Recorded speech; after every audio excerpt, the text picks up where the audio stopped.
Le cri de la femme déchira le silence de la salle funéraire, faisant tressaillir plusieurs personnes en deuil et poussant d'autres à reculer physiquement. Nia Kim, ses mains sombres agrippant l'acajou poli du cercueil, se tenait là, tremblante mais défiante. Sa poitrine se soulevait à chaque inspiration, ses yeux sauvages de conviction balayant les visages choqués de l'élite de Séoul. « Monsieur Kim est vivant. Tout ceci n'est qu'un mensonge », cria-t-elle à nouveau, ses traits afro-coréens crispés par le désespoir. Les chrysanthèmes d'un blanc immaculé entourant le cercueil s'agitèrent, alors que sa poigne se resserrait, les pétales tombant sur le sol de marbre comme de la neige. Pendant 3 secondes éternelles, la pièce resta figée, dans un choc collectif. Puis le chaos éclata. Qu'on emmène cette femme immédiatement. La voix de Min Hee Kim coupa les murmures croissants, son visage n'étant qu'un masque de fureur froide, à peine contenu sous son voile noir. 2 agents de sécurité se précipitèrent vers l'avant, leurs mains se refermant brutalement sur les bras de Nia. « Lâchez-moi » Nia lutta contre leur emprise, ses yeux ne quittant jamais le cercueil scellé. « Ouvrez-le et vous verrez, il n'y a pas de corps. » Kim Ji-woon n'est pas mort. Les personnes présentes, magnates des affaires, politiciens et figures de la pègre, échangèrent des regards mal à l'aise. Ce qui avait commencé comme un hommage solennel à l'un des hommes les plus craints et respectés de Corée du Sud était en train de dégénérer en quelque chose d'impensable. Kim Ji-woon, PDG du groupe Hanseong et figure mafieuse la plus puissante de Séoul, était censé reposer dans ce cercueil, mais cette domestique afro-coréenne affirmait le contraire. Tae-ho Kim, le fils et héritier présomptif, s'avança à grands pas, le visage contracté par la rage. « Comment oses-tu profaner les funérailles de mon père » siffla-t-il, dominant Nia, tandis que les gardes la retenaient. « Tes délires n'ont pas leur place ici. » Mais l'accusation de Nia avait déjà planté une graine de doute. Les chuchotements se propagèrent dans la foule, comme le vent dans les feuilles d'automne. Pourquoi le cercueil est-il scellé? Qui est cette femme? Et si elle disait la vérité? Du fond de la salle, un homme d'un certain âge distingué s'avança. Park Sung-min, l'avocat personnel de Ji-woon depuis plus de 20 ans. Son expression était illisible, alors qu'il levait une main. « Peut-être, dit-il, sa voix portant une autorité qui fit taire la salle, devrions-nous examiner les affirmations de cette jeune femme ?» Les yeux de Min-hee brillèrent dangereusement derrière son voile. « C'est absurde, mon mari est mort. Le médecin l'a confirmé. »« Alors vous ne vous opposerez pas à l'ouverture du cercueil », répondit calmement Park, le regard fixe, pour rassurer tout le monde. La tension dans la pièce s'épaissit jusqu'à devenir presque irrespirable. Min-hee et Tae-ho échangèrent un regard qui dura une fraction de seconde de trop. Et à ce moment-là, Nia sut que ses soupçons étaient fondés. « Ouvrez-le », ordonna une voix impérieuse venant de l'entrée. Toutes les têtes se tournèrent pour voir une femme âgée s'appuyant sur une canne en bois traditionnelle, la mère de Ji-woon, rarement vue en public ces jours-ci. « Ouvrez le cercueil de mon fils maintenant. » Avec l'intervention de la matriarche de la famille, il n'y avait plus de place pour un refus.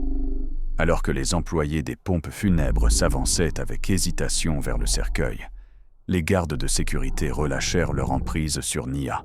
Le couvercle fut soulevé avec une lenteur atroce. Des cris de stupeur résonnèrent dans la salle lorsque le cercueil vide fut révélé, vide à l'exception de couvertures lestées disposées pour simuler un corps. Avant que quiconque ne puisse réagir davantage, les doubles portes au fond de la salle s'ouvrirent à la volée. S'appuyant sur une canne, mais indéniablement vivant, Kim Ji-woon entra, le visage émacié, mais les yeux brûlants d'une intensité qui l'avait rendu légendaire dans la pègre de Séoul. « Je crois, dit-il, sa voix portant malgré sa faiblesse, que ceci conclut la tentative de ma femme et de mon fils de m'enterrer avant l'heure. » Min-hee chancela sur ses pieds, son calme parfait enfin brisé. Tae-ho semblait sur le point de vomir, son visage livide sous son costume de créateur. Et au centre de tout cela, se tenait Nia Kim, la domestique afro-coréenne qui avait osé dire la vérité au pouvoir, déclenchant des événements qui allaient renverser l'un des empires criminels les plus craints de Corée et transformer sa vie d'une manière qu'elle n'aurait jamais pu imaginer. C'est le début de notre histoire d'aujourd'hui, un récit de trahison, de courage et du pouvoir inattendu d'une voix qui a refusé d'être réduite au silence. Si vous êtes nouveau ici, n'oubliez pas de vous abonner à notre chaîne afro-coréenne pour plus d'histoires captivantes qui explorent les expériences rarement racontées des Africains dans la société coréenne. Maintenant, plongeons plus profondément dans ce qui a mené à ce moment explosif et ce qui s'est passé ensuite. Le manoir Kim se dressait imposant à la périphérie de Séoul, mélange d'architecture traditionnelle coréenne et de luxe moderne. De l'extérieur, ses toiles de toit imposantes et ses jardins soignés projetaient puissance et tradition. À l'intérieur, c'était un labyrinthe de secrets et de silence. Pour Nia Kim, la vie entre ces murs avait été une danse prudente d'invisibilité. Chaque matin commençait à 5 heures, lorsqu'elle se levait discrètement dans sa minuscule chambre du quartier des domestiques. L'espace était à peine assez grand pour un lit simple et une petite commode. Mais elle l'avait décoré de quelques photos précieuses. Son père ghanéen, en tenue diplomatique, se tenant fièrement aux côtés de sa mère coréenne, tous deux jeunes et pleins d'espoir. Sa routine quotidienne ne variait jamais. Préparer le petit déjeuner, nettoyer les pièces principales, s'occuper des tâches spécifiques assignées par Madame Kim, et rester aussi discrète que possible. Le personnel de maison, entièrement coréen, l'avait initialement regardée avec suspicion et curiosité. Son coréen fluide les surprenait, bien que son accent trahisse occasionnellement ses origines mixtes. Au fil du temps, il s'était habitué à sa présence, mais ne l'avait jamais pleinement acceptée comme l'une des leurs. « Hé, fais attention avec ça », aboya la gouvernante en chef, Madame Park, alors que Nia époussetait l'un des vases céladons inestimables dans le hall principal 3 mois plus tôt. « Une cassure, et Madame Kim fera révoquer ton visa plus vite que tu ne peux cligner des yeux. » Nia hocha la tête, ayant entendu cette menace d'innombrables fois auparavant. Bien que née en Corée, son statut lui semblait toujours précaire, un sentiment que Madame Kim cultivait délibérément. Le manoir fonctionnait selon des hiérarchies strictes. Au sommet siégeait Ji-woon Kim, le patriarche dont la présence était plus souvent ressentie que vue. En dessous de lui se trouvait Min-hee, qui dirigeait la maison avec une précision glaciale. Puis venait leur fils Tae-ho, ambitieux et instable, suivi de leur fille Eun-ji, qui semblait perpétuellement tiraillée entre la loyauté familiale et sa propre boussole morale. C'est lors de la célébration des 60 ans de Ji-woon que Nia attira son attention pour la première fois. Elle servait des boissons aux invités lorsqu'un politicien de premier plan fit une remarque grossière sur son apparence. « Où as-tu trouvé ce spécimen exotique, Ji-woon » avait demandé l'homme, l'haleine lourde de whisky. « Elle s'éloigne pas mal de tes goûts habituels. » Avant que Ji-woon ne puisse répondre, Nia avait calmement posé le plateau et dit dans un coréen formel parfait « Préféreriez-vous que je serve quelqu'un d'autre, monsieur ? Je ne voudrais pas que ma présence détourne l'attention de la célébration des accomplissements de monsieur Kim. » Le politicien avait bafouillé, pris au dépourvu par son calme et son éloquence. Ji-woon avait observé l'échange avec intérêt et, à partir de ce jour-là, sembla réellement la voir lorsqu'elle entrait dans une pièce. 2 semaines après la fête, Ji-woon avait convoqué Nia dans son bureau privé, une demande qui déclencha des vagues d'anxiété en elle. Le bureau était interdit au personnel de maison, sauf appel spécifique. « Vous avez géré le sénateur Park avec une grâce remarquable », dit Ji-woon à son entrée, sans lever les yeux de ses papiers. La plupart auraient soit réagi violemment, soit tremblé. « J'ai eu de l'entraînement, monsieur », répondit simplement Nia. Ji-woon leva alors les yeux, étudiant son visage. « J'imagine que oui. Depuis combien de temps travaillez-vous dans ma maison ?»« 2 ans et 4 mois, monsieur. Et pendant tout ce temps, je vous ai à peine remarqué. C'est tout un talent. » Il désigna une chaise face à son bureau. « Asseyez-vous. » Hésitante, Nia s'assit, perchée sur le bord du siège. « Parlez-moi de vous. » La demande était si inattendue que Nia perdit momentanément son calme. « Monsieur, votre parcours, votre famille. Comment une femme métisse parle mieux coréen que la plupart des natifs ?»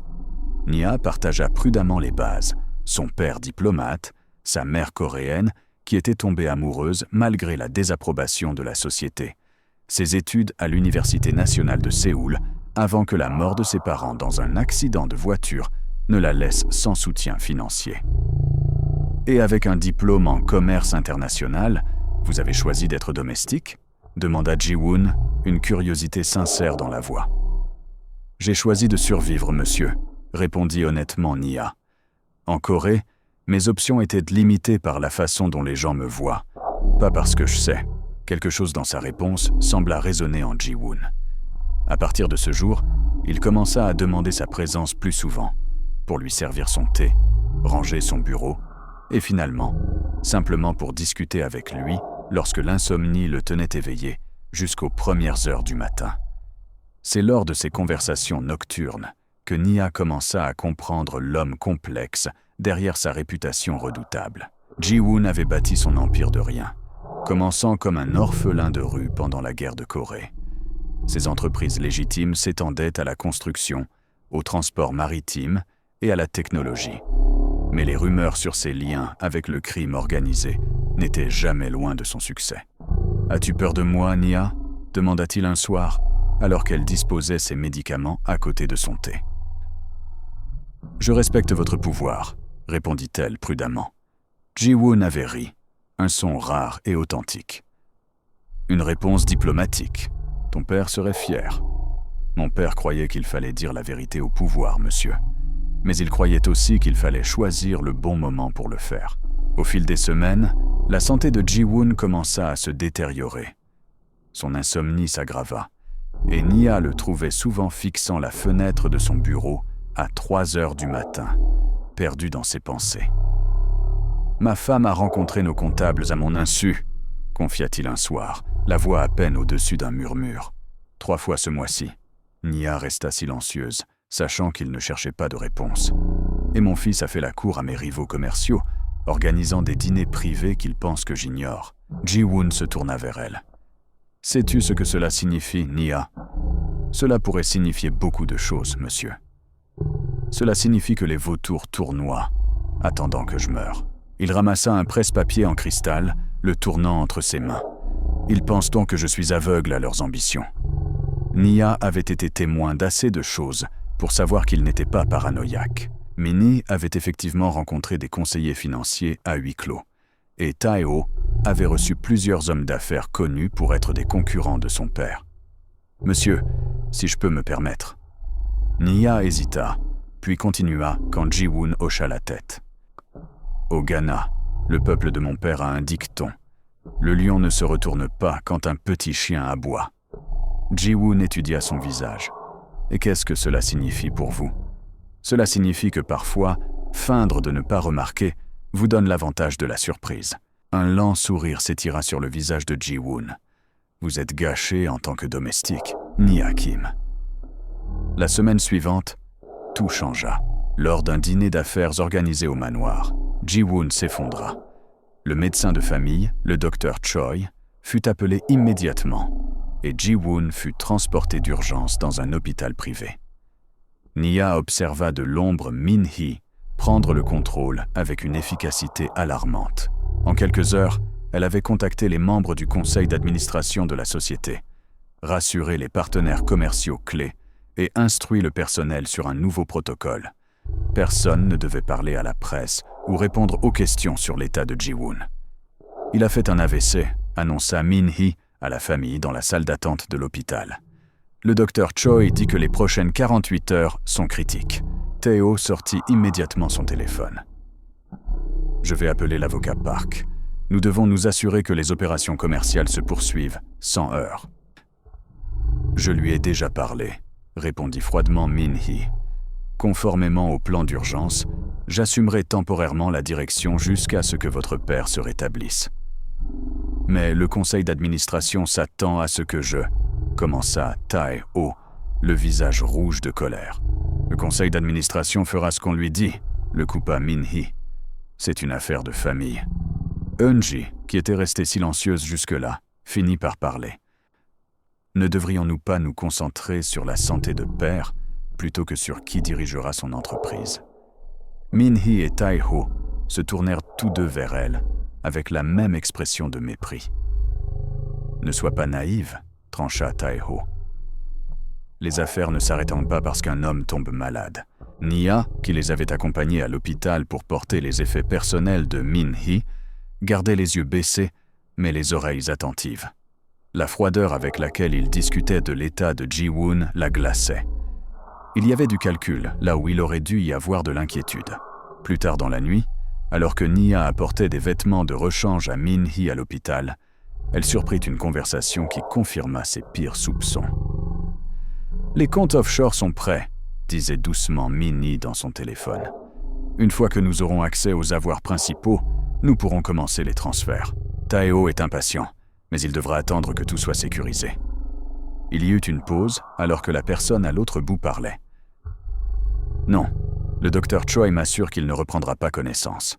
L'AVC a été grave, et même s'il survit, il ne sera pas en état de contester nos décisions. » Une autre pause. « Le testament est en cours de traitement. Park Sung-min est fidèle à Ji-woon, mais nous avons aussi des mesures de prévoyance pour cela. » Nia se figea devant la porte, le cœur battant à tout rompre. Elle avait soupçonné de l'ambition, mais cela ressemblait à quelque chose de bien plus sinistre. Au cours des 3 jours suivants, Ji-woon resta dans un état critique. Min-hee maintenait une façade publique d'inquiétude, tout en orchestrant en privé ce qui semblait être une prise de contrôle complète de ses actifs. Tae-ho était fréquemment vu en train de se disputer avec sa mère dans des échanges feutrés mais houleux, clairement impatient face à son approche méthodique. Le 4e jour, le docteur Choi annonça que Ji-woon s'était éteint paisiblement dans son sommeil. La nouvelle se répandit rapidement dans les milieux d'affaires et criminels de Séoul. Les condoléances affluèrent, tout comme les spéculations sur l'avenir du groupe Han-seong et de ses diverses entreprises. Min-hee, vêtue de la tenue de deuil traditionnelle coréenne, apparut brièvement devant la presse pour les remercier de respecter l'intimité de la famille pendant cette période difficile. Ce que peu de gens savaient, c'est que Nia avait été appelée dans la chambre d'hôpital de Ji-woon la nuit précédant sa mort signalée. Une infirmière privée l'avait escortée par une entrée dérobée et elle avait trouvé Ji-woon éveillé et alerte, bien que visiblement affaibli. « Nia », avait-il murmuré, lui faisant signe de s'approcher. « Écoute attentivement. Il n'y a pas beaucoup de temps. » Confuse mais obéissante, elle s'était penchée. « J'ai besoin que tu sois mes yeux et mes oreilles, plus que jamais, » dit-il, la voix à peine audible. « Ce que tu verras dans les jours à venir mettra à l'épreuve ta loyauté et ton courage. »« Monsieur, je ne comprends pas. Tu comprendras. » Il avait serré sa main avec une force surprenante. « Le moment venu, dis la vérité. Peu importe qui essaie de te faire taire. » Avant qu'elle ne puisse demander des clarifications, le docteur Choi était entré et l'avait immédiatement escorté dehors. Le lendemain matin, l'annonce de la mort de Ji-woon laissa Nia sous le choc. Elle l'avait vu vivant quelques heures auparavant. Son état s'était-il détérioré si rapidement? Ou y avait-il quelque chose de plus sinistre en jeu? Alors que les préparatifs funéraires commençaient, Nia remarqua plusieurs détails troublants. Min-hee insistait pour un cercueil fermé, invoquant la tradition et la dignité. Les membres de la famille autorisés à voir le corps étaient strictement limités, et le personnel du salon funéraire semblait inhabituellement nerveux. Plus révélateur encore, l'avocat Park Sung-min paraissait troublé lors de ses visites à la résidence Kim, ses conversations avec Min-hee étant tendues et brèves. 2 jours avant les funérailles, Nia fut convoquée au bureau de Min-hee et sommairement renvoyée de son poste. Vos services ne sont plus requis, déclara froidement Min-hee. Vous recevrez 3 mois de salaire en guise d'indemnité de départ. Je m'attends à ce que vous libériez votre chambre d'ici demain matin. Puis-je demander pourquoi, Madame Kim ? Demanda Nia, luttant pour garder son calme.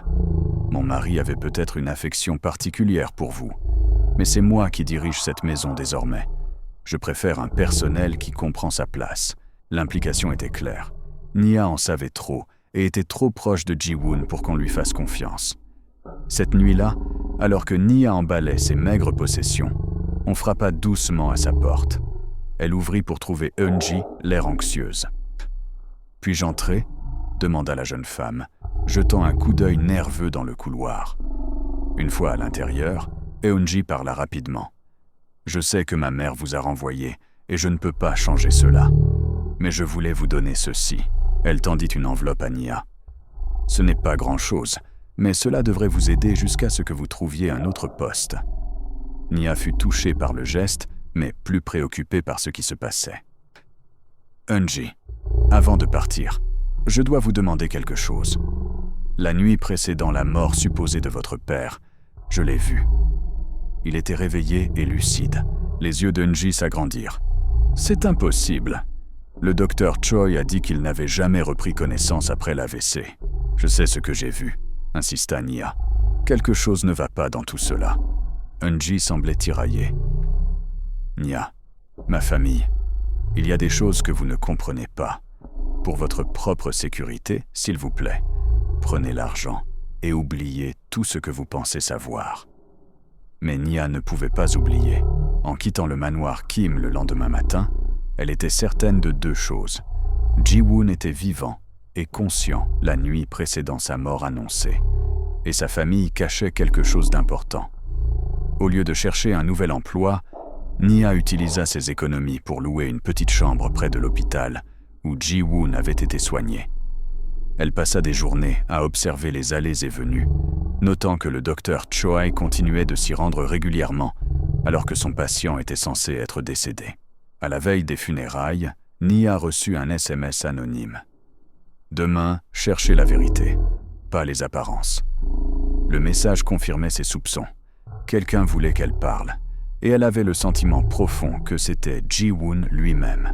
Ce qui nous ramène à la salle funéraire où la déclaration de Nia affirmant que Ji-woon était toujours vivant avait plongé la cérémonie soigneusement orchestrée dans le chaos. Alors que les gardes de sécurité lui tenèrent les bras, l'avocat Park s'approcha, son expression illisible. « Sur quelle base avancez-vous cette affirmation ?» demanda-t-il, sa voix résonnant dans la salle désormais silencieuse. « J'ai vu M. Kim vivant la nuit précédant sa mort supposée, » déclara fermement Nia. « Il m'a parlé. Et depuis, le docteur Choi se rend quotidiennement à l'hôpital, alors qu'il n'y a censément plus de patients. » Le rire de Min-hee fut cassant. « C'est absurde. Cette fille est manifestement délirante. Mon mari a subi un AVC fatal. Le docteur Choi peut le confirmer. » Le docteur Choi, qui se tenait près de la famille, fit un pas en avant avec hésitation. « Madame Kim a raison. Le président Kim est décédé des suites de complications liées à son AVC. Alors vous ne vous opposerez pas à l'ouverture du cercueil ?» défia Nia, le cœur battant la chamade, mais la voix assurée. Un souffle de stupeur parcourut la foule. Dans la tradition coréenne, voir le défunt était courant. Mais Min-hee avait insisté sur un cercueil fermé, citant les souhaits de dignité de Ji-woon dans la mort. « C'est scandaleux », s'emporta Tae-ho. « Nous ne profanerons pas les funérailles de mon père pour satisfaire les délires d'une servante. » Mais le mal était fait. Les murmures se propagèrent dans l'assistance, et plusieurs des plus anciens associés de Ji-woon s'avancèrent. « S'il n'y a rien à cacher, l'ouverture du cercueil devrait régler cette affaire rapidement, » dit un vieil homme, dont la voix portait le poids de décennies de respect dans la communauté d'affaires de Séoul. Le visage de Min-hee était devenu pâle, mais elle gardait son calme. « C'est une violation du deuil de notre famille et des souhaits de mon mari. » En réalité, intervint l'avocat Park en sortant un document de sa poche de poitrine. Selon les dernières instructions du président Kim, qu'il m'a confiées, En cas de questions concernant les circonstances de son décès, une vérification de sa dépouille est explicitement autorisée. Le calme de Min-hee se brisa enfin. C'est absurde, je suis sa femme, je connais ses souhaits, mais l'humeur de la foule avait changé. Ce qui avait commencé comme un scandale était désormais suspect. Pourquoi une telle résistance à une simple confirmation ? « Ouvrez-le » dit une voix au fond de la salle. Tout le monde se tourna pour voir une femme âgée s'appuyant sur une canne, la mère de Ji-woon, qui quittait rarement sa maison traditionnelle, à Nok, à la campagne. « Ouvrez-le maintenant » Devant l'ordre de la matriarche de la famille, il n'y avait plus de place pour le débat. Le personnel funéraire reçut l'ordre de desceller le cercueil. La foule retint son souffle collectif alors que le couvercle était lentement soulevé. L'avocat Park et 2 des plus anciens amis de Ji-woon s'avancèrent pour témoigner. Les cris de stupeur furent immédiats et assourdissants. Le cercueil était vide, à l'exception de couvertures lestées disposées pour simuler un corps.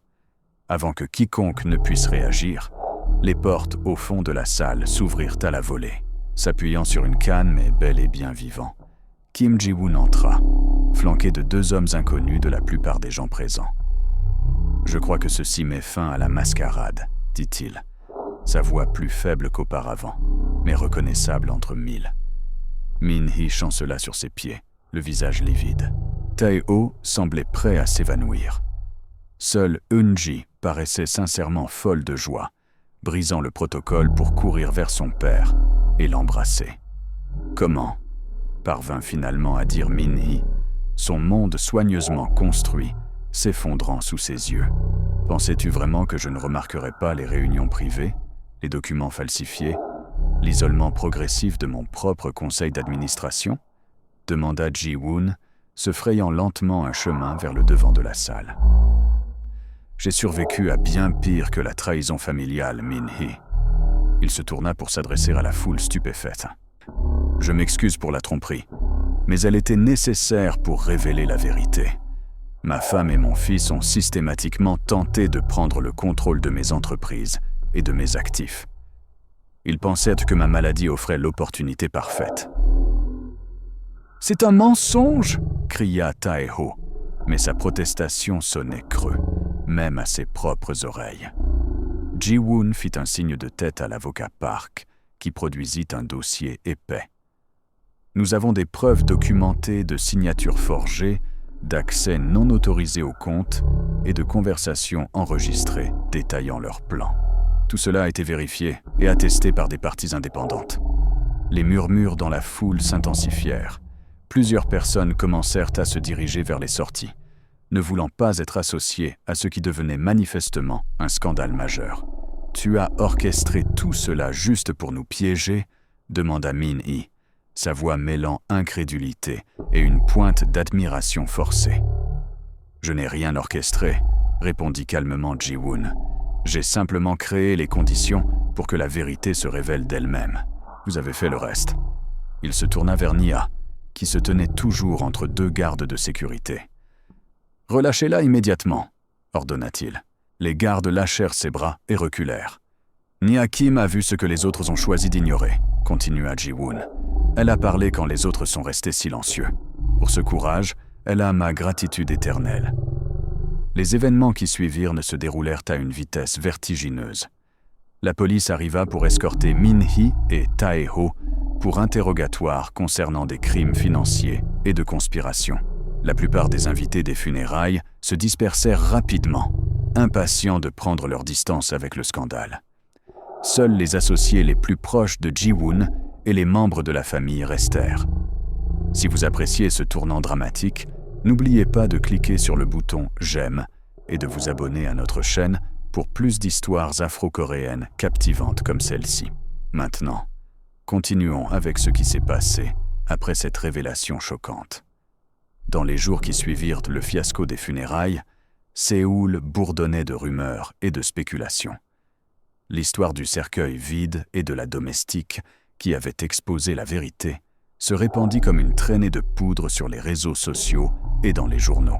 Les journalistes campaient devant le manoir Kim, espérant apercevoir l'homme ressuscité d'entre les morts ou la femme afro-coréenne qui avait osé élever la voix.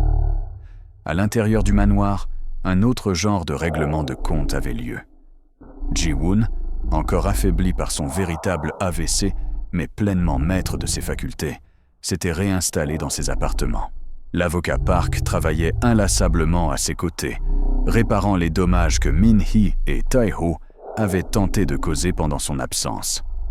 Nia, qui s'attendait à retomber dans l'anonymat une fois la vérité révélée, fut surprise de recevoir une invitation formelle à retourner au service des Kim, non pas en tant que domestique, mais en tant qu'assistante personnelle de Ji-woon. « J'ai besoin de quelqu'un en qui je peux avoir une confiance absolue », expliqua Ji-woon lorsqu'elle entra avec hésitation dans son bureau. « Quelqu'un qui voit clair et parle honnêtement, quelles qu'en soient les conséquences. »« Pourquoi moi ?» demanda Nia, traitant encore les événements dramatiques de la semaine passée. « Il doit y avoir des gens plus qualifiés. »« La qualification ne signifie rien sans le caractère, » répondit Ji-woon, lui faisant signe de s'asseoir. « Vous avez tout risqué pour dire la vérité quand il aurait été plus facile et plus sûr de garder le silence. C'est une qualité rare, surtout dans mon monde. » À contre-cœur, Nia accepta le poste. Son nouveau rôle s'accompagnait d'un salaire qui faisait passer ses revenus précédents pour de l'argent de poche, d'une suite de chambres dans l'aile familiale du manoir et d'un accès à des informations qui rendraient jaloux la plupart des décideurs de Séoul. Les poursuites judiciaires contre Min-hee et Tae-ho avancèrent rapidement, alimentées par les preuves que l'avocat Park avait rassemblées. Les registres financiers révélèrent des montages élaborés pour détourner des millions du groupe Hanseong vers des comptes offshore. Les SMS et les courriels documentèrent leur plan pour déclarer Ji-woon mentalement incompétent s'il survivait à son AVC. Le plus accablant fut les enregistrements de conversations avec le docteur Choi, où Min-hee avait explicitement discuté du maintien de Ji-woon sous une médication qui le garderait sous sédation et incapable de communiquer. Le docteur Choi, s'est-il avéré, avait joué un double jeu, semblant se conformer aux instructions de Min-hee tout en travaillant secrètement avec Ji-woon et l'avocat Park pour documenter la conspiration. Son témoignage fut crucial dans le dossier contre la mère et le fils. 3 mois après les funérailles, les audiences préliminaires commencèrent. Le palais de justice de Séoul était bondé de reporters et de spectateurs impatients d'assister à la chute de l'une des familles les plus puissantes de Corée. Min-hee entra dans la salle d'audience la tête haute, vêtu impeccablement d'habits de créateur qui parvenaient à suggérer à la fois la richesse et une contrition appropriée. Tae-ho, par contraste, paraissait hagard et incertain, ses yeux parcourant nerveusement la salle. Nia était assise à côté de Ji-woon dans la galerie, pleinement consciente des regards et des murmures dirigés vers eux. Sa présence aux côtés du PDG continuait de susciter des spéculations, allant du professionnel au scandaleusement romantique. « Ignore-les », murmura Ji-woon, remarquant son malaise. « Les gens parleront toujours. Ce qui compte, c'est la vérité, pas la perception. » Le procès révéla l'étendue de la trahison de Min-hee et Tae-ho. Pendant des années, ils s'étaient préparés à la mort ou à l'incapacité de Ji-woon, cultivant des alliés au sein de l'entreprise et établissant des canaux financiers secrets. L'AVC n'avait fait qu'accélérer leur calendrier. Ce qui surprit de nombreux observateurs fut le témoignage de Ji-woon. Plutôt que d'exprimer de la rage ou de chercher vengeance, il parla avec une sorte d'acceptation lasse. « J'ai échoué en tant que mari et en tant que père », déclara-t-il calmement lorsqu'on l'interrogea sur les motifs potentiels de la trahison. « J'ai bâti un empire, mais j'ai négligé les fondations de ma maison.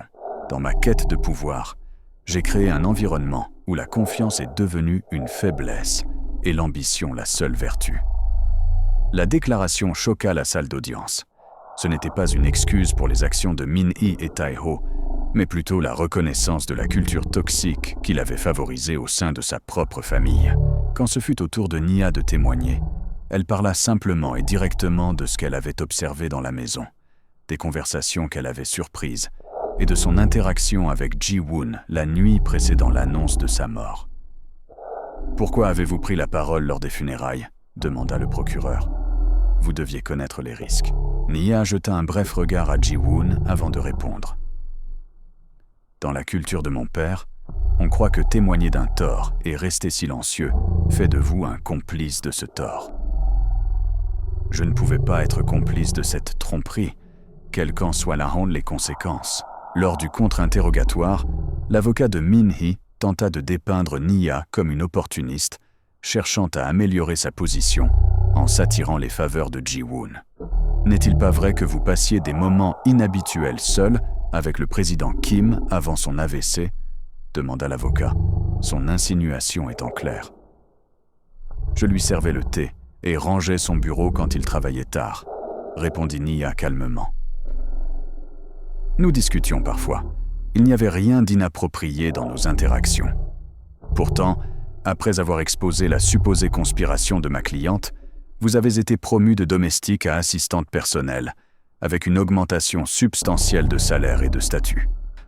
Un dénouement assez pratique pour quelqu'un qui ne fait que dire la vérité, ne diriez-vous pas ?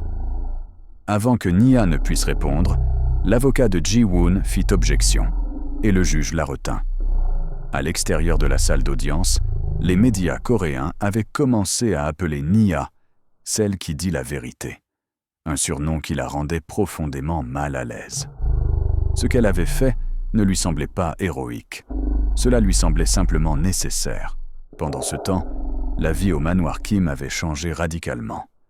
Avec le départ de Min-hee, l'atmosphère oppressive s'était quelque peu dissipée, bien que les ombres de la trahison planent encore dans chaque pièce.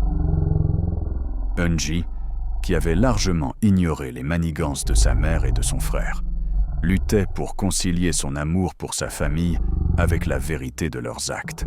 Un soir, Nia trouva Eun-ji seul dans le jardin, fixant le bassin de carpe koi. « Penses-tu qu'ils l'ont un jour aimé ?» demanda Eun-ji sans se retourner. « Ma mère et Tae-ho, je veux dire. » « Penses-tu qu'il y ait jamais eu une réelle affection ?» Nia réfléchit attentivement à la question. « Je pense que l'amour signifie différentes choses pour différentes personnes. Pour certains, c'est possessif, c'est plus ce que quelqu'un représente que ce qu'il est vraiment. » Eun-ji soupira. « Je n'arrête pas de me dire que j'aurais dû remarquer quelque chose. Il y avait des signes, n'est-ce pas? De petits moments où leur masque glissait. » « Nous voyons ce que nous sommes préparés à voir, » répondit doucement Nia. « Vous les aimiez. Il est naturel de faire confiance à ceux qu'on aime. Père ne semble pas en colère, » observa Eun-ji. « Après tout ce qu'ils ont fait, il semble plutôt triste. Je ne comprends pas ça. Je pense, » dit lentement Nia, « que votre père pleure quelque chose qui n'a jamais existé. La famille qu'il voulait plutôt que celle qu'il avait. » Au fur et à mesure que le procès avançait, Ji-woon commença à mettre en œuvre des changements majeurs au sein du groupe Hanseong. Il dissout plusieurs filiales ayant des liens connus avec des activités illégales et créa un comité d'éthique doté de réels pouvoirs de sanction. Plus surprenant encore, il annonça la création de la fondation Hanseong, dédiée au soutien des familles multiculturelles et des travailleurs immigrés en Corée. Mes expériences récentes ont clarifié ce qui compte vraiment, expliqua-t-il lors de la conférence de presse annonçant la fondation. L'héritage n'est pas une question de bâtiment ou de compte bancaire, c'est l'impact que nous avons sur la vie des autres. Lorsqu'on lui demanda si son passage proche de la trahison et de la mort avait changé sa perspective, Ji-woon jeta un regard vers Nia, qui se tenait tranquillement au fond de la salle. « J'ai eu la chance d'avoir quelqu'un dans ma vie qui valorisait la vérité plus que le confort, » répondit-il. « Ce genre d'intégrité est rare et précieux. C'est quelque chose que j'espère voir cette fondation encourager dans notre société. » Le procès se conclut par des condamnations pour Min-hee et Tae-ho. 5 ans pour Min-hee et 3 pour Tae-ho, assortis d'amendes substantielles et de restrictions sur leurs futures activités commerciales.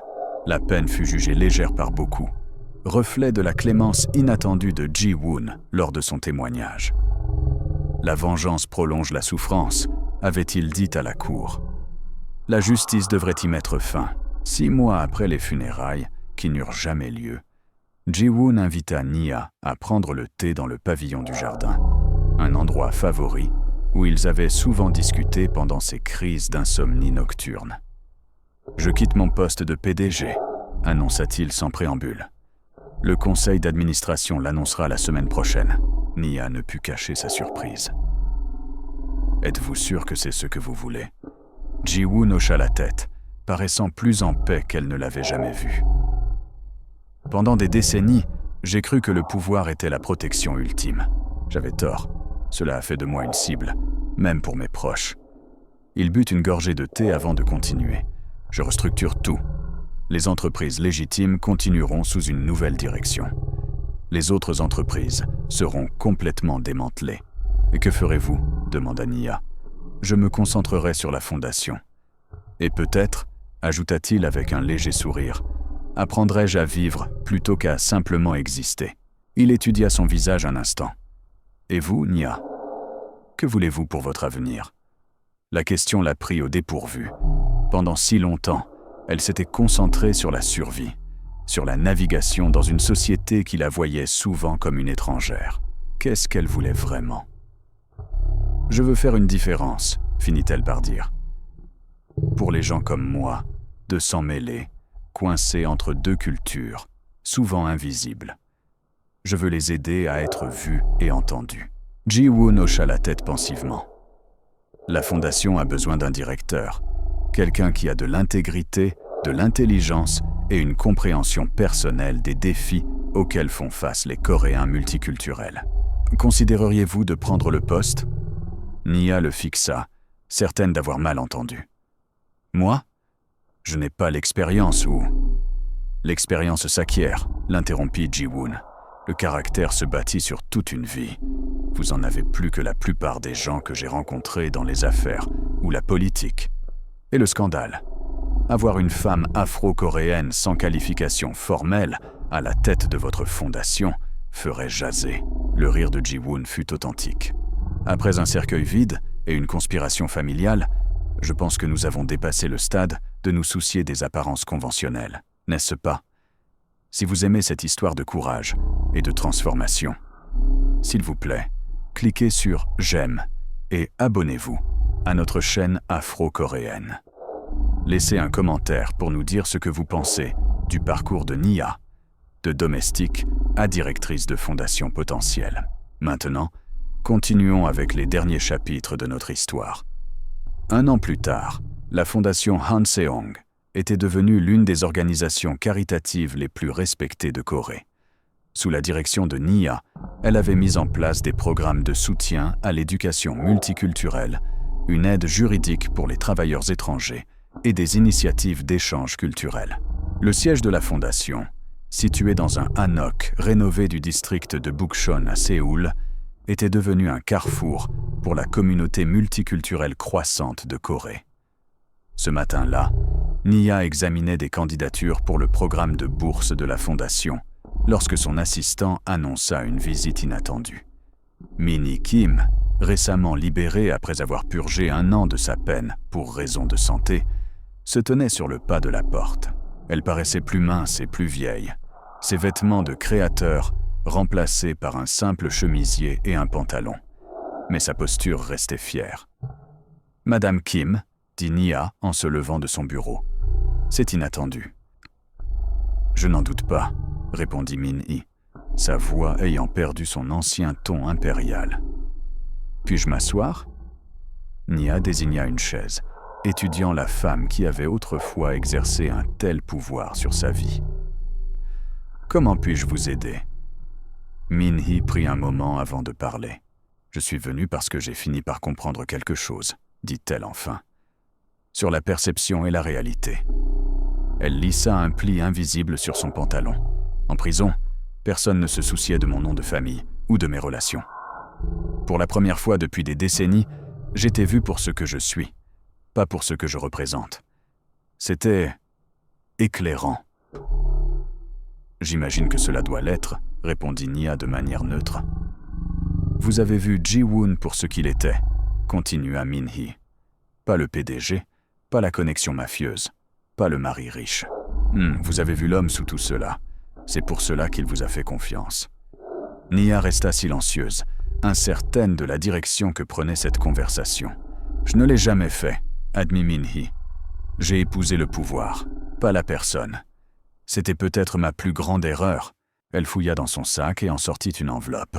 Ce n'est ni une expiation, ni de la corruption. C'est simplement de la reconnaissance. Elle posa l'enveloppe sur le bureau. Un don pour votre fondation, en mon nom personnel. Utilisez-le pour le programme que vous jugerez le plus utile. Avant que Nia ne puisse répondre, Min-hee se leva. Je ne vous prendrai pas plus de temps. Je voulais juste que vous sachiez que même les aveugles finissent par apprendre à voir. Après le départ de Min-hee, Nia ouvrit l'enveloppe.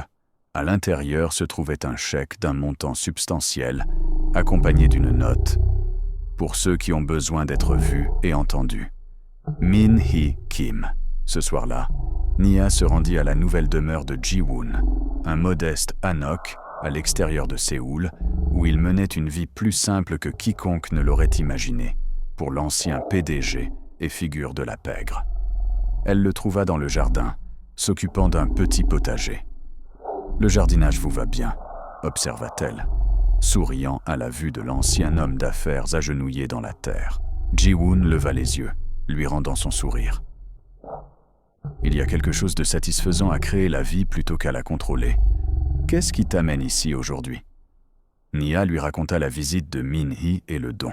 Ji-woon écouta sans l'interrompre, l'expression pensive. « Les gens peuvent vous surprendre, finit-il par dire. Même après avoir passé une vie à les connaître. « Est-ce que cela vous manque ?» demanda Nia. « Le pouvoir ? L'empire ?» Ji-woon secoua la tête. « Ce que j'ai bâti était impressionnant mais creux. Ce que tu bâtis a de la substance et du sens. » Il désigna d'un geste sa maison simple. « Ce n'est ni une punition, ni une retraite. C'est la première fois que je vis par choix plutôt que par obligation. » Ils restèrent assis dans un silence confortable pendant un moment, regardant le coucher du soleil teindre le ciel d'orange et de roses éclatants. « Eunji postule en école de médecine, » dit finalement Ji-woon. « Elle veut travailler avec des patients ayant subi des AVC. Elle trouve un sens à notre tragédie familiale, je suppose. » Et Taeho, l'expression de Ji-woon s'assombrit. Toujours en colère, rejetant la faute sur tout le monde, sauf lui-même. Certaines leçons prennent plus de temps que d'autres à être apprises. Plus tard, alors que Nia s'apprêtait à partir, Ji-woon l'accompagna jusqu'à sa voiture. « Le gala d'anniversaire de la fondation a lieu le mois prochain, » lui rappela-t-elle. « Viendrez-vous » Ji-woon hésita. Les apparitions publiques, c'était rare pour lui désormais. « Ma présence aidera-t-elle ou nuira-t-elle à ton travail ?»« La vérité ?» demanda Nia avec un léger sourire. « Votre présence rappelle aux gens que le changement est possible, que même les plus puissants peuvent choisir un chemin différent. »« Alors je serai là, » promit-il. En rentrant à Séoul, Nia réfléchit au voyage extraordinaire qu'il avait mené jusqu'à ce moment. De domestique invisible à directrice de fondation, d'observatrice silencieuse à voix respectée. Tout cela parce qu'elle avait dit la vérité au moment où cela comptait le plus. La semaine suivante, Nia fut invitée à s'exprimer au département des études internationales de l'Université nationale de Séoul. Debout devant un amphithéâtre rempli d'étudiants, elle ressentit une pointe d'anxiété momentanée. Parler en public n'avait jamais été sa force, et l'auditoire, majoritairement coréen parsemé d'étudiants internationaux, l'observait avec des expressions curieuses. « Il y a 3 ans, commença-t-elle, je faisais des lits et servais le thé dans la maison de l'un des hommes les plus puissants de Corée. Aujourd'hui, je dirige une fondation qui change la façon dont ce pays voit ses citoyens multiculturels. » Elle marqua une pause, regardant la mère de visage. « Vous vous demandez peut-être comment cela est arrivé. Ce n'était pas grâce à l'éducation, bien que je me tienne devant vous avec le même diplôme que beaucoup d'entre vous poursuivent. Ce n'était pas les relations, ni la richesse, ni le privilège. C'était simplement ceci. Quand un moment de vérité s'est présenté, j'ai refusé de me taire. » Pendant l'heure qui suivit, Nia partagea son histoire, omettant prudemment certains détails sensibles sur les affaires de Ji-woon, mais décrivant honnêtement les dynamiques de pouvoir, de visibilité et de voix qui avaient façonné son expérience. La Corée change, conclut-elle, lentement, parfois à contre-cœur, mais inévitablement. Le mythe de l'homogénéité cède la place à la réalité de la diversité. La question est de savoir si ce changement sera combattu ou embrassé, si les différentes voix seront réduites au silence ou entendues. Lors de la séance de questions-réponses qui suivit, une jeune femme aux origines manifestement mixtes leva la main. « Avez-vous eu peur ?» demanda-t-elle, « quand vous avez pris la parole aux funérailles. N'étiez-vous pas terrifié par les conséquences ?» Nia réfléchit à la question. « Oui, répondit-elle honnêtement. J'étais terrifiée, mais j'avais plus peur de la personne que je deviendrais si je choisissais le silence plutôt que la vérité.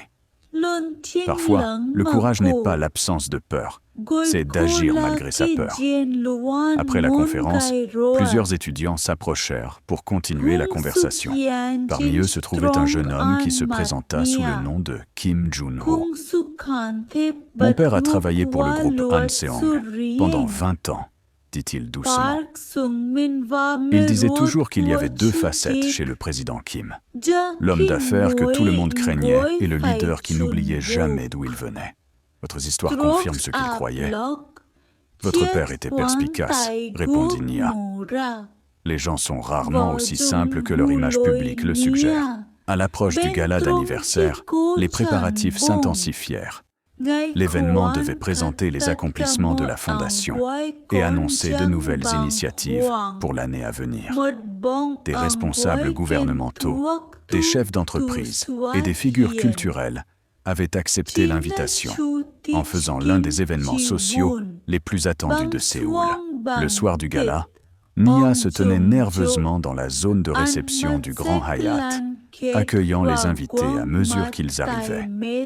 Elle portait une robe splendide, mêlant des éléments de design coréen et ouest-africain, symbole de son propre double héritage. Quand Ji-woon arriva, un silence se fit dans la foule. Malgré son profil public réduit, sa présence imposait toujours le respect. Il avait visiblement vieilli au cours de l'année passée. Ses cheveux étaient désormais complètement gris, mais il se tenait avec la même autorité tranquille. « Tu as l'air nerveuse, observa-t-il en la saluant. Ne le sois pas. Tu as mérité ce moment. » Tout au long de la soirée, Nia passa de groupe en groupe, discutant du travail de la Fondation et des projets futurs. Elle remarqua combien de participants, des gens qui l'auraient autrefois totalement ignoré, écoutaient désormais attentivement ses paroles.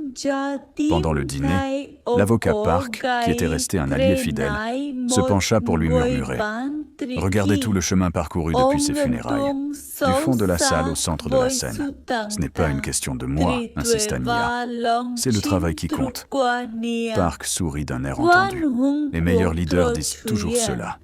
Ça ne rend pas la chose moins remarquable. Quand vint le moment pour Nia de prononcer le discours d'ouverture, elle s'approcha du podium à pas mesurés, consciente de tous les yeux qui suivaient sa progression. Il y a 1 an, cette fondation n'était qu'une idée née de circonstances difficiles, commença-t-elle. Aujourd'hui, elle représente l'espoir pour des milliers de personnes qui ont trop souvent été ignorées dans la société coréenne. Elle exposa les accomplissements de la fondation, le programme de bourse qui avait envoyé 20 étudiants multiculturels à l'université, la clinique juridique qui avait aidé des centaines de travailleurs étrangers à garantir leurs droits, le centre culturel qui célébrait la diversité croissante de la Corée. Mais notre travail ne fait que commencer, continua-t-elle. Ce soir, j'ai le plaisir d'annoncer le lancement de notre toute nouvelle initiative, le projet Visibilité. Un murmure parcourut l'assistance, alors que des écrans dans la salle de bal affichaient des images de Coréens de tous horizons, enfants métis, conjoints étrangers, immigrés de longue date, accompagnés de leurs histoires. Trop longtemps, ces voix sont restées silencieuses ou ont été tues, expliqua Nia. Ce projet documentera leurs expériences, célébrera leurs contributions et s'assurera que la réalité multiculturelle de la Corée soit visible pour tous. Elle jeta un regard à Ji-woon, assis à la table d'honneur. Une personne sage m'a dit un jour que l'héritage n'est pas une question de bâtiment ou de compte bancaire. C'est une question d'impact. La fondation Hanseong existe pour créer un héritage d'inclusion, de reconnaissance et de respect. Des valeurs qui transcendent les différences culturelles et parlent à notre humanité commune. Alors que les applaudissements remplissèrent la salle, Nia ressentit un sentiment d'accomplissement. Le voyage depuis ses funérailles dramatiques jusqu'à ce moment avait été extraordinaire. Mais ce n'était pas la fin. C'était simplement un nouveau commencement. Plus tard cette nuit-là, après le départ des invités, et alors que le personnel débarrassait les restes de la fête, Ji-woon trouva Nia sur la terrasse de l'hôtel, contemplant la ligne d'horizon scintillante de Séoul. Une soirée réussie, dit-il en la rejoignant au garde-corps. Tu devrais être fière. Je le suis, admit-elle. Pas seulement de ce soir, mais de tout le chemin que nous avons parcouru. Ji-woon étudia son profil. Quand tu as crié ces mots à mes funérailles, il est toujours vivant. Avais-tu la moindre idée de ce qui suivrait? Nia rit doucement. Pas la moindre. J'essayais juste d'arrêter ce qui me semblait être une injustice terrible. Une vérité dite à voix haute a tout changé, songea Ji-woon. Pour moi, pour toi, pour ma famille, pour toutes ces personnes que la Fondation aide désormais. La vérité a ce pouvoir, acquiesça Nia, quand on lui donne une voix. Ils restèrent dans un silence complice, regardant les lumières de la ville scintiller sous le ciel nocturne. Séoul avait changé pour tous les deux, passant d'un lieu de hiérarchie et d'exclusion à un lieu de possibilité et de but. Et maintenant, demanda finalement Ji-woon, où va celle qui dit la vérité à partir d'ici? Nia sourit au surnom qu'elle avait autrefois détesté, mais qu'elle acceptait désormais comme une partie de son histoire. En avant, dit-elle simplement. Toujours en avant. Et alors que la nuit les enveloppait, deux alliés improbables liés par un moment de courage et d'honnêteté, l'avenir s'étendait devant eux, non pas avec la certitude du pouvoir ou de la richesse, mais avec la promesse plus riche de la vérité et du sens. Si vous avez aimé cette histoire de courage, de transformation et du pouvoir de dire la vérité, n'oubliez pas de cliquer sur le bouton « J'aime », de vous abonner à notre chaîne afro-coréenne et de partager vos pensées dans les commentaires ci-dessous. Chaque vue, mention, j'aime et abonnement nous aide à donner vie à plus d'histoires comme celle de Nia. Merci d'avoir regardé.